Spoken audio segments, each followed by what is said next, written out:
You've been listening to us for a while, and we can feel the clarity of who you are. We're going to make this opening short. This short, in fact. And we're going to open this conversation to the things that you really want to talk about. We're going to remind you of this one really important thing.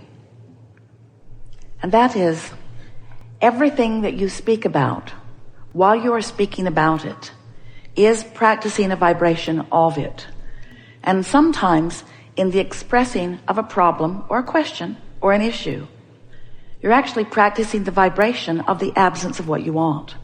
Because the problem is a different vibration than the solution. The question is a different vibration than the answer. Do you believe that it's possible to move from this really not feeling good disc to this really good feeling disc easily? Do you believe that if you're on the disc that feels like hope, that it would be a fairly simple thing for you to move into an even higher vibration? Do you believe that the source within you is holding consistently that vibration and is calling you to it? Do you believe if you weren't doing that thing you're doing, that it would easily call you to it? Do you believe that negative emotion is your indicator that you're doing that thing you do? Do you believe that in the middle of recognizing that you've got negative emotion, that you can just stop it right then? Because there's momentum. Is momentum good or bad? Momentum is really good when you're on that high-flying disc and really not so good when you're on that low-flying disc. Is law of attraction good or bad? Or just consistent across the board? Do you believe that you have easier access to this high-flying disc when you are speaking generally or specifically? So if you're feeling really bad about something and you begin speaking in really general terms, does the momentum speed or slow? Now, we'll say it again. You're feeling really bad about something. You've got some negative momentum going. If you become more general in your discussion, does the momentum speed or slow? You're so smart. If you are on a really high-flying, good-feeling disc, and you become more and more specific, does that speed the momentum or slow it? Do you want to speed good-feeling momentum? Do you want to slow not good-feeling momentum? The most significant thing that we want you to hear, and you'll hear it easily, you know it, but in this context you'll hear it even more as this question is active. When you have that nagging discomfort, you've just got to know, especially in the context of what we were just saying, that what that means is you have, by virtue of what you're focused upon, activated a vibration that is in disagreement with the source within you. So we want to say to you that every time for the rest of your life that you focus upon something that you don't want, and there are few things that you don't want more than you don't want that. When something really, really matters to you and you focus upon the opposite of it, you're going to feel far more than a nagging feeling. You know what that nagging is? It's us saying, you're not letting us in. In other words, it's us nagging you. You're in a vibrational place which you have the free will to be in.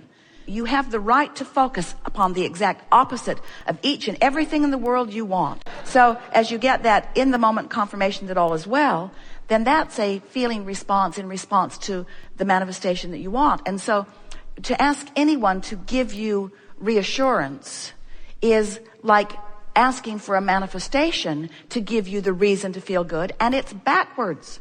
Being in the vortex and aligning with the vortex is the solution that you are always looking for.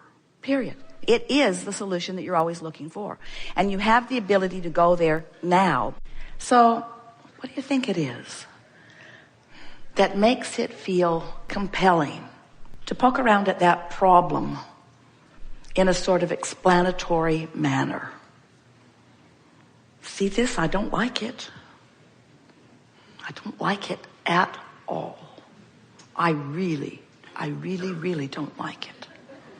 It's not enough to just say, no thanks. No, thank you. I'm not the only one who doesn't like it. We hear you say.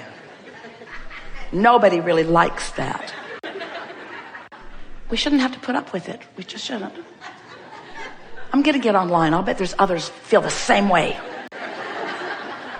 Yep. It's a movement. I'm going to join the war against.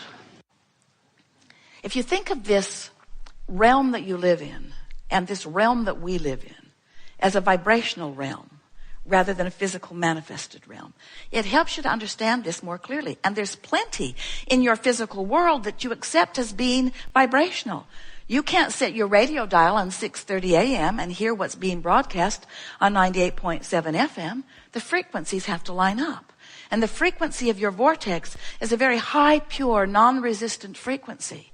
And if your frequency is set on trouble, then even though the vortex is calling you, eternally, always will, as long as that resistance is active within you, you can't go. Now, when you croak, you'll withdraw your attention from this time-space reality, and your resistance won't be active anymore, and the vortex will take you in, and you will experience all of that explosive expansion that you've been accumulating over all of this time.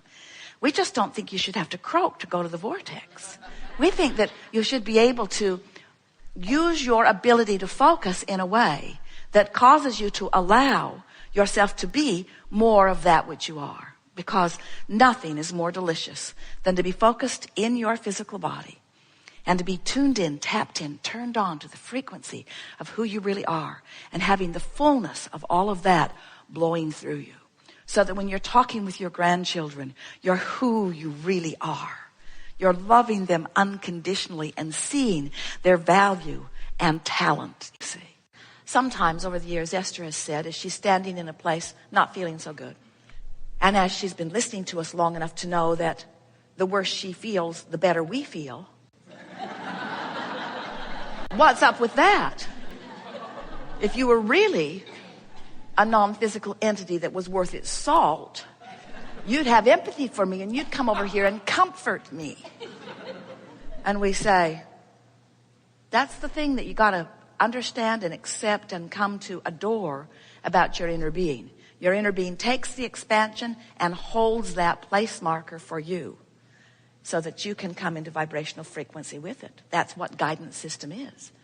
Esther would say from time to time, Abraham, I think you should come over here and complain with me because you know I'm right. You know I'm justified in this complaint. And we say to Esther, we're not coming. Come over here. No, you come over here. Come over here. No, you come over here. And of course, through the years, she's discovered we never come. So what begins to happen is that you come to a gathering like this and you listen to us, and in many cases, you trust us. We have a good reputation for telling you what's really going on vibrationally, and many people are benefiting and speaking about how much better their lives are. But really, friends, when it comes right down to it, words don't teach, and that's all we've got for you. Confirming words about what you are doing in terms of deliberate creation. And we can tell you all day, every day, who you are, that you were source energy, that you came forth into this physical experience, that the larger part of you remains non-physical, while this part of you that's in your personality that has come forth into this physical body.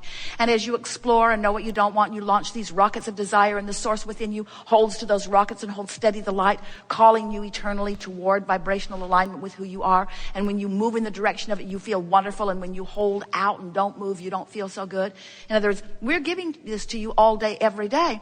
But until you actually deliberately conjure a thought, deliberately go general from specifically negative, and feel the relief of it, and then Witness with your own experience the manifestational difference between the specific negative that you were feeling and the general negative that you're feeling, until you've convinced yourself that a general feeling of negativity nets different vibrational manifestations around you. And then, because you're on a roll, you go generally positive, and then you witness the improvement in what happens, not tomorrow, not theoretically, not conceptually, not someday, not to somebody else, but to you right away. To you right away. To you right away. You'll begin to notice that everyone and everything around you is responding to the vibrational frequency that you are outputting. Friends, life is supposed to be fun. And you're not ever going to get it done. And you can't get it wrong. And if you will begin to embrace those contrasting moments as part of the path along your trail to the things that you are really wanting, then life will be sweet, sweet, sweet, sweet, sweet, sweet, sweet, sweet, sweet for you the majority of the time. And when it's a little sour, it's still on track. That's really what we want you to hear from us. Be easy about it and meditate if you feel like it. But most of all, make a decision that nothing is more important than that you feel good, and pay attention to the way you feel. And when you feel less than wonderful, do anything and everything you can think of doing, which usually just means change the pace from whatever. So if you're in the middle of a conversation that is taking you down, smile and end it. If you are sitting in your body and it is tired and stiff, get up and move around. In other words, don't allow yourself to continue in the direction of what does not feel good. Use your guidance system in the way it is intended and shift directions.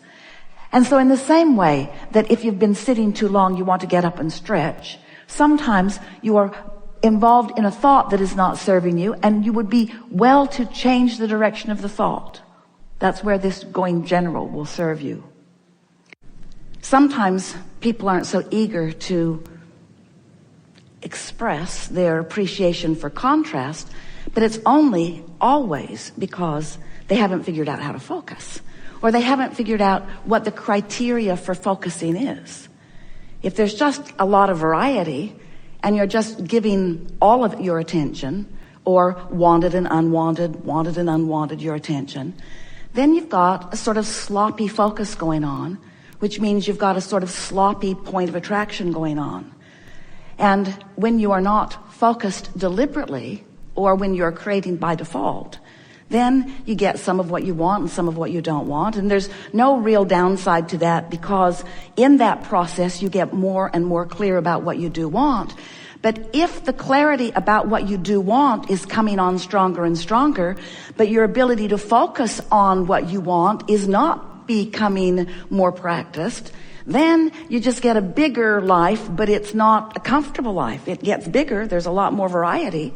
You can parlay your life into really wonderful things. We've been saying to you for a while, when you know what you don't want, you know what you do want, and there's a bounce in that, because when you know what you don't want, a rocket of desire shoots out of you. And so knowing what you do want is predicated in part upon knowing about what you don't want. We just don't want you to make a life career out of knowing what you don't want. We want you to get more oriented toward knowing what you do want and speaking more about what you do want, and therefore practicing more of the vibration of what you do want, and therefore holding a more consistent vibrational point of attraction about what you do want, and therefore setting a vibrational grid that aligns with the core grid. We'll talk about grids all through this day, because we want you to begin to consciously acknowledge your point of attraction. And when you go in the direction of that which is inspired from within, it is our promise that you are about to rendezvous with something that you have been looking for. And when that happens, the thing that we want you to say to yourself is this: I received an impulse. I trusted it, and it paid off. Play that game for a week, and you will be free of resistance forevermore. There is great love here for you. And as always, we remain in your vortex.